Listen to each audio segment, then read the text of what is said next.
IPL এর mini নিলাম শুরু হয়ে যাবে দুবাইতে এবং আইপিএল এর এই মিনি নিলামে বাংলাদেশ ক্রিকেট দল থেকে 7 জন ক্রিকেটার চূড়ান্ত তালিকায় জায়গা পেয়েছে।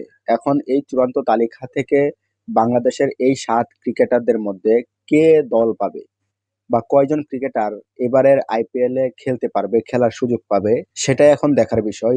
এই মিনি নিলামে মাত্র বেছে বেছে কয়েকজন ক্রিকেটার সুযোগ পাবে এবং সেই কয়েকজন ক্রিকেটারদের মধ্যে থেকে বাংলাদেশের কি কোনো ক্রিকেটার থাকবে কিনা এই মিনি নিলামে, বা কোনো ফ্র্যাঞ্চাইজি কি বাংলাদেশের এই 7 ক্রিকেটারদের মধ্যে থেকে কোনো একজন ক্রিকেটারকে কি কোনো ফ্র্যাঞ্চাইজি কিনে নিবে, এটাই এখন দেখার বিষয়। আবুধাবিতে যে মিনি নিলাম হবে আইপিএল এর, সেই মিনি নিলামে সম্ভাবনা আছে সবচেয়ে বেশি মুস্তাফিজুর রহমানের। কোনো একটা ফ্র্যাঞ্চাইজি হয়তোবা মুস্তাফিজুর রহমানকে কিনে নিবে, তার সম্ভাবনা সবচেয়ে বেশি।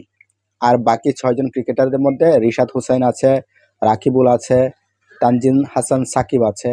তো এদের মধ্যে থেকে চান্স বেশি থাকবে রিশাদ হোসাইন, কারণ রিশাদ হোসাইন সাম্প্রতিক সময়ে সে ভালো পারফরমেন্স করছে এবং সে ইতিমধ্যে বিগ ব্যাশেও খেলছে। তো তার পারফরমেন্স বিবেচনায় তাকে হয়তোবা আইপিএল এর মিনি নিলামে কোনো একটা ফ্র্যাঞ্চাইজি কিনে নিতে পারে। আর বাকি ক্রিকেটারদের মধ্যে থেকে হয়তোবা কারো সুযোগ হবে না আইপিএল এ খেলার।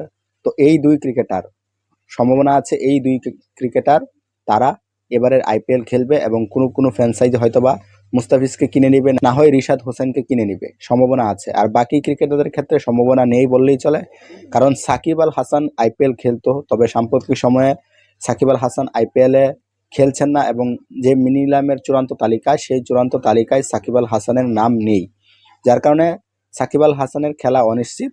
তবে রিশাদ হুসাইন এবং মুস্তাফিজুর রহমান এই 2 ক্রিকেটারের সম্ভাবনা সবচেয়ে বেশি এবারের আইপিএল এ খেলার।